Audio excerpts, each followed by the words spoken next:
What about some other teams that, I mean, are we out of teams that are in this fringe category? Or the rest of the teams just feisty and good? I mean, what do you think about a team like, yeah, go ahead. I was going to say Golden State Warriors. That's what I was going to ask. I was going to ask you anyway. Yeah. I'm glad I interrupted you there. Yeah. Okay.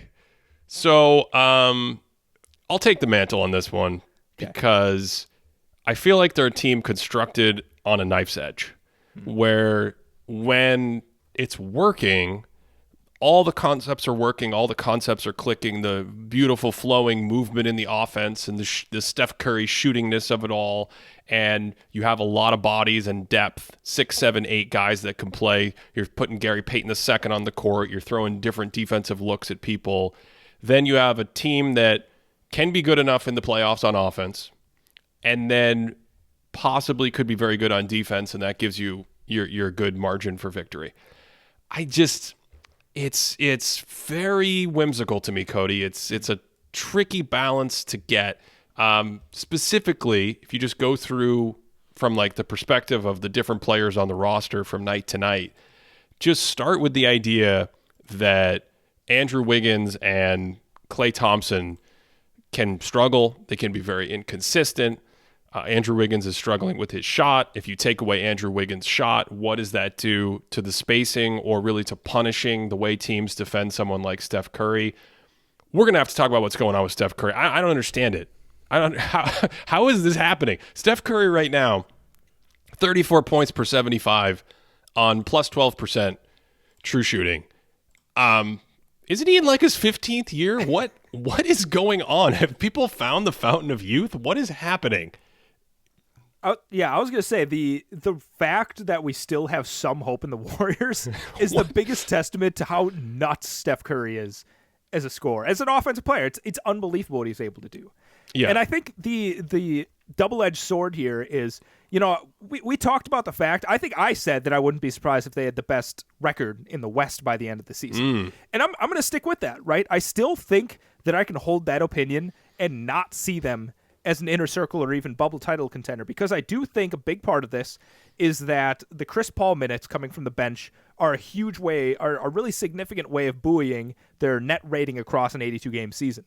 But we've seen Chris Paul struggle with injuries, with size, with age, Ben, across the playoffs the last couple of years. B, the playoffs, we talked about this. I don't even remember which episode it was. It must have been the last couple of months here. But I referenced the fact that in the playoffs, it's actually more valuable to have those minutes when you have your superstars together as being really good, as opposed to spreading them out to the bench.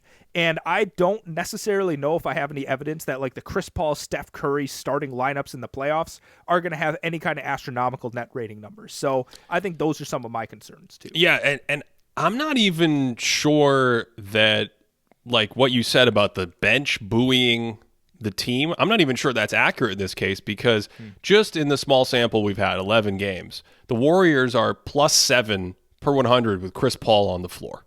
So there you go. Okay, they're buoying the bench units when Steph Curry goes to the bench, but the starting units, Steph Curry, when he's on the court, are being outscored by 2 points per 100. It's not like the starting unit is doing really well and then the bench unit is also holding down the fort or increasing the lead. Like when Draymond Green's on the court right now, again, these are all very small samples, but they're being outscored by 4 points per 100. So it's, to me, this thing of, I don't know if Dario Saric is going to be the great fill in the pick and pop spacing bench player defender that someone like Otto Porter Jr. was 2 years ago.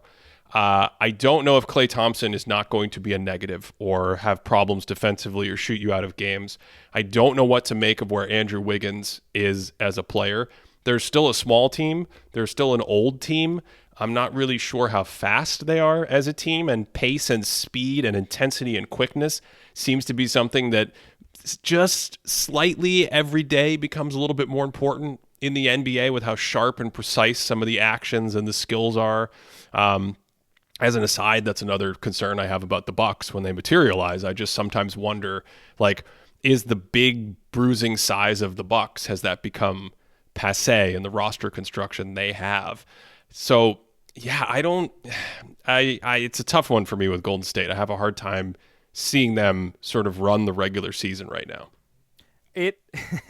I didn't realize that Andrew Wiggins was shooting 13 points worse than league average relative to true shooting percentage. Yeah, he's struggling. But I think Chris Paul being 12 points worse than league average for true shooting percentage and still having like that positive net rating when he's on the court is quite the testament to how he's able to kind of be the captain of the ship when he's out there with the bench. But I think overall, in terms of like the Warriors or the Bucks, I think I would still actually have the Bucks a little bit higher than them in like a power rankings for inner circle. Yeah, that makes sense. And just to put some numbers on it, to be clear, Chris Paul this season is 6 of 37 from downtown. That's 16%. Andrew Wiggins is 4 of 26. That's 15%. So this is the degree of shooting slump we're in. Obviously, that's going to turn around, but there's a big difference between Wiggins making 32% of his threes and 40% of his threes. Thanks for listening. You can find the full episode of this Thinking Basketball podcast on Apple Podcasts, Stitcher, Spotify, or wherever you enjoy podcasts.